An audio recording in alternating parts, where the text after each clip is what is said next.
Once upon a time, someone got their period. The rest is, well, existence.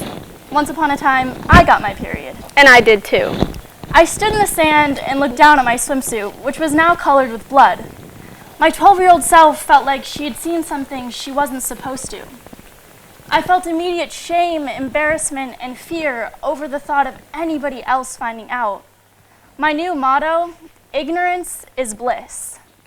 In an attempt to escape my 3-hour math tutoring session, I went to the bathroom and was surprised to find blood in my underwear. Although I was alone, I suddenly felt so embarrassed. My mind started spinning, and somehow I came to the conclusion that obviously nobody would know what I was going through, right? Although I tried to conceal this new part of me from myself, I didn't do a very good job of hiding it from my mom. My mother had no idea how I was dealing with my period until she had noticed her personal supply of menstrual products had run low. One morning, I found myself in the car with her running errands. I reached the entrance of the store and followed her to the personal care aisle, which was as filled with tampons as I was with fear and anger over her taking me here. I felt like the shelves were going to cave in on me. Despite my inevitable shame, I had this feeling like I was becoming a woman.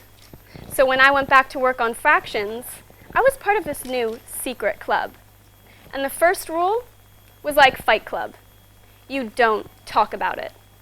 This followed me as I barely whispered the words to my sister and cringed when I told my mom. When she eventually told my dad, I couldn't fathom the thought of him knowing that this had happened to me. Our stories are different, but we had one thing in common. We both felt this intuitive shame. Let us take you on a little trip. Around the world in 4 periods. Let's go to the US. Did you know that 70% of the country still uses a tampon tax, deeming them a luxury item? Some items that aren't taxed as a luxury include Viagra, Rogaine, and even pumpkins in certain states. Researchers have found that 64% of women in the US had been unable to afford period products. Imagine a single mother who works 2 minimum wage jobs just to keep food on the table for her family. She goes to the supermarket and picks up food for dinner and a box of tampons for her daughter, which cost $11.99. She now has to choose between healthy food and her daughter being comfortable. This is not a choice she should have to make. Now let's travel to Kenya. Imagine Karubo, a 13-year-old girl who is one of the 65% of women in the Kibra slum alone who have traded sex for pads. In Kenya, 2 out of 3 pad users receive menstrual products from a sexual partner.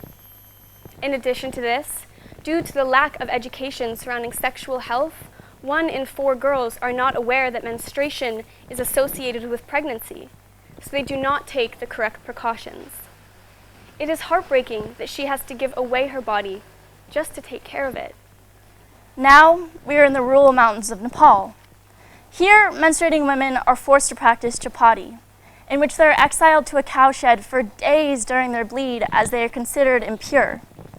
This puts women at a risk of bacterial infections, snake bites, freezing temperatures, physical assault, and suffocation. Parbati Rawat, a 21-year-old woman, knew it was the time of the month when she would be exiled by society. She was banished to the shed by her brother-in-law. In the morning, she was found dead as her blanket had caught fire the night before, causing her to suffocate. Women are also very vulnerable to physical assault during this time as they aren't in their home environment. Their families often have to stay outside of the sheds in order to ward off male predators. This ritual was outlawed in 2005, yet a study found that 77% of West Central Nepali girls and women actively practice menstrual exile. These women have nowhere to turn as the practice is embedded within their society. Now let's take a look at what is right in front of us. Where does Indonesia land in all of this? Religion plays a large role in the stigma that surrounds menstruation here. Both Hindu and Muslim cultures do not allow menstruators to pray or go to the temple while on their period, as these places are clean and periods are considered dirty. Imagine Putu, a young woman who is preparing to go to a ceremony with her family but realizes she cannot after she notices it's her bleed. We are not criticizing these religious decisions, yet we feel it is important to acknowledge when menstruators are treated differently, as it creates an unconscious shame within society. These 4 stories represent the 3 components to our project: stigma, access, and sustainability. You may be wondering why the issues we've highlighted haven't been introduced to the public consciousness as immediate threats to so many people. The answer: stigma. These stories show that no matter where you are, the stigma surrounding menstruation is ever so prevalent. It takes different forms whether you're unable to afford dinner or are banished to a shed. It begs the question, where did this stigma begin? Throughout history, menstruation has practically always been stigmatized, whether that rooted in cultural or religious beliefs. The word taboo derives from the ancient Polynesian word tapua, which means menstruation. The Bible even has a verse claiming anybody who touches a woman while on her period will be unclean for the rest of the day. In certain religions, it is believed that no matter how hard someone prays while menstruating, their God will never hear them. However, things were not always this way. A long, long time ago, our ancestors honored menstruation through practices such as the red tent, where women would come together to celebrate and share wisdom on the milestones of womanhood. Growing up, Christiana and I were only told about menstruation in a biological sense. When educated about our periods, we were separated from the boys, so at a young age, we understood this was not a topic to be talked about with the other gender. Textbooks taught us menstruation's only purpose is for reproduction. Society chooses to be comfortable with one aspect of the cycle: the fertile period. Menstruation is seen as the process to make a woman fertile when it should be acknowledged for its own importance. We didn't experience an open conversation at school or anywhere else, so understanding and connecting with our own bodies became difficult. Upon arriving at Green School, we were both so inspired by how this community of activists interacts with each other and the world around them. This motivated us to see where we could make a positive change. We were both members of the period class in February of 2019. However, our views on menstruation were biased due to our privileged social and economic status. Green School is known to be a progressive community on many fronts, but with respect to menstruation, the subject was being overlooked, or worse, ignored. Our projects continued outside of the classroom, and alongside our good friend and 2019 graduate Regan Williams, we were able to provide sustainable menstrual products in all of the Green School bathrooms. Although we were encouraged to do this project by many, we quickly learned that the stigma surrounding menstruation hindered our community-wide support system. Despite these obstacles, we were able to receive funding to keep our product boxes stocked all year long. Our passion for this topic stayed with us, and we only grew more motivated to make a change. It was around this time when the impending question of what is your greenstone started to be circulated more than ever. We both acknowledged that we felt ready to be on the front lines of period activism, aside from the fact that it might be a bit of a bloody battle. So, one fateful night, we asked the question, why hasn't anybody done a joint greenstone? Our topic represents unity, equality, and impact, which are all better achieved together. As we began our greenstone journey, it was imperative that we got a better sense of how menstruation is viewed here in Bali. We assumed that Balinese women were only accustomed to pads and wouldn't be eager to have an open conversation. Our assumptions were based off of our limited knowledge surrounding periods on the island. We knew that menstruating women are not allowed to pray, attend ceremonies, or go to the temple. Although the stigma surrounding menstruation is prevalent in the West, we were surprised that there are certain rules here that prohibit menstruators from certain endeavors. So, we came to our own conclusion that periods are weighted with shame and silence. In order to test our assumptions and hopefully be proven wrong, we held women's circles with local members of the Balinese community. We discovered that despite the stigma present in Bali, their curiosity regarding menstruation made them open to having this discussion. Through the circle, the women shared that the generations before them weren't as vocal on their perspective on periods. This made them want to share their stories and be more open with their daughters. After these circles and the more research we did, we started to ask ourselves, how is it 2020 and stigma is so present within our society?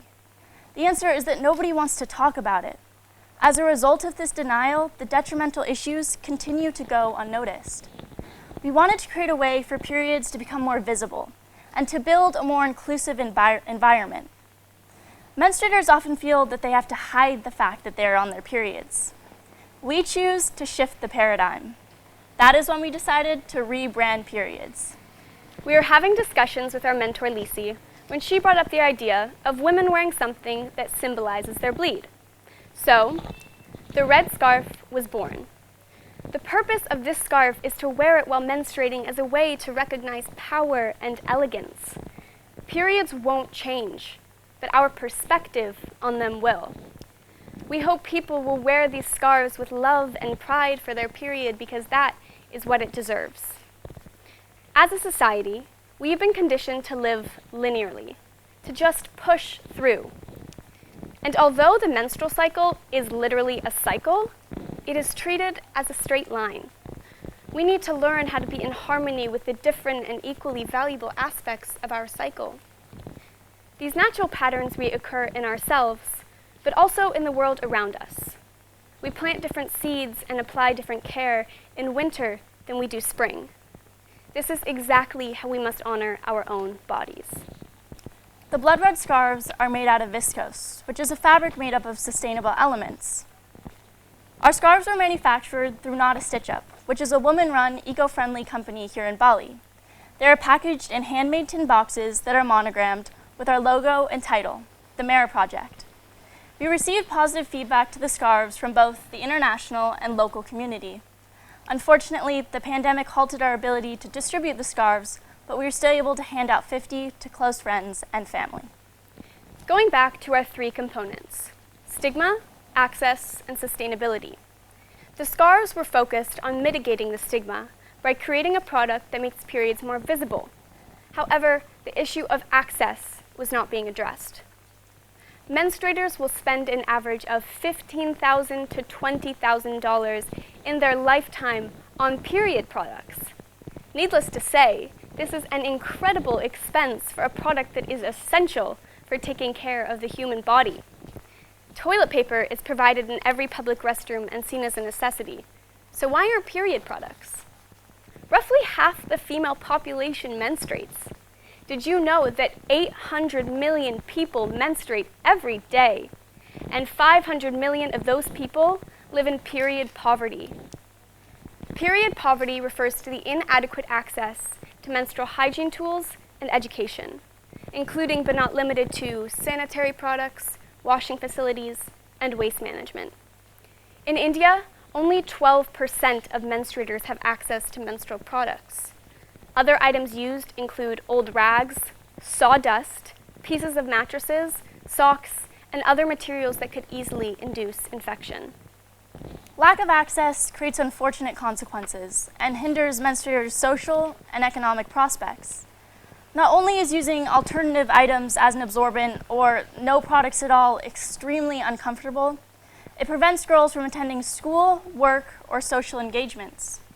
In 2018 alone, more than 137,700 girls missed school in the UK due to their periods and a lack of access to proper care.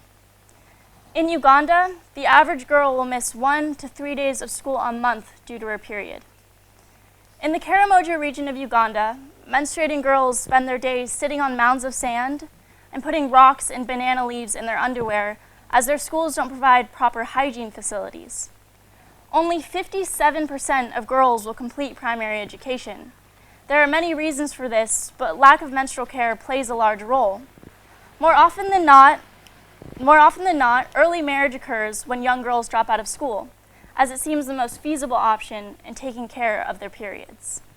After hearing all of these heartbreaking statistics and stories, we ask the question, what product combats the issue of access, hygiene, and expense? The answer is a menstrual cup. It is a silicone cup that is inserted into the vagina and collects blood. It can be worn for up to 12 hours and is reusable for up to 10 years. It is very rare for toxic shock syndrome to occur due to the absence of chemicals. As mentioned before, disposable period products are quite expensive. And although the menstrual cup may be pricier on the shelf, it is much more economical in the long run. One cup usually costs around $20 to $40, which is equivalent to 2 months' worth of tampons. When we think of how to be more environmentally conscious, menstrual products don't really come to mind. However, they are much more unsustainable than one might think. Annually, over 45 billion period products are thrown away. The average menstruator uses about 11,000 products in their lifetime. If you took 11,000 pads and lined them up, that would equal 26 Big Bens just for one person. On average, the box of 12 pads is equivalent to 4 plastic carrier bags. It has been estimated that it takes one pad 500 years to biodegrade. 700,000 panty liners, 2.5 million pads, and 1.4 million tampons are flushed down the toilet every day. We recognize that this was the product we were looking for. It's sustainable, cost-effective, and better for the body. Cups were going to be a key aspect of our project, as we thought they would make the most impact. However, we wanted to make sure everybody felt this way and was comfortable being introduced to a new product. We learned that some girls worried that the cup would take away their virginity, so we faced some resistance early on. We handed out a few menstrual cups to the local faculty at school and expressed to them that using a cup did not make them any less pure. We were surprised to receive overwhelmingly positive feedback to the product. We were eager to spread our message and make cups more accessible to menstruators on Bali. We had a pre-existing connection to a menstrual cup distributor and reached out to express the prospect of ordering 500. We wanted to distribute the cups to local schools and women's organizations on the island. So as we waited for the cups to arrive, we made these connections. So we waited, and we waited, and we waited a little longer. We had a few obstacles, whether that was customs, shipping locations, or a pandemic. We finally got them in our hands, but by that time, social distancing orders had been put into place, and schools had shut down. We had to adapt to these new circumstances. And like we say in the Bamboo Cathedral, bend like bamboo. We were still able to hand out 500 cups through the Kim Women's Center and Bumi Sehat. The Kim Women's Center is a female empowerment organization created by Ibu Sari that provides job training and support programs to Balinese women. Most importantly, it gives divorced women a safe haven, as they are ostracized from their community and not given the same rights as a man. Bumi Sehat is a non-profit birth center founded by Ibu Robin Lim that provides natural birthing support to both local and international pregnant mothers in Bali. We chose these organizations because they represent our core values of unity, equality, and impact. They are the vocal and progressive advocates for women's rights in Bali, and we are confident knowing that the cups are in the right hands. Terima kasih Project Merah! Although we are disheartened that we weren't able to hand out the cups personally, we are happy with the impact that we've made in the current state of affairs. Since we weren't able to present our project to the women, we designed education pamphlets in Bahasa Indonesian to explain the cups, how to use them, and their purpose. Each cup comes with its own pamphlet and a small bag. In Bali, the majority of menstruators use pads. And if you remember, we stated that one box is equal to 4 plastic bags. So we did the math. And it turns out that if 500 people start using cups, 960,000 plastic bags will be eradicated. Who knew that by transitioning to a different product, one person can save up to 1,920 plastic bags just in their lifetime? This information is hard to ignore. We obviously couldn't. Throughout this journey, we have ended up in unexpected places and met surprising faces.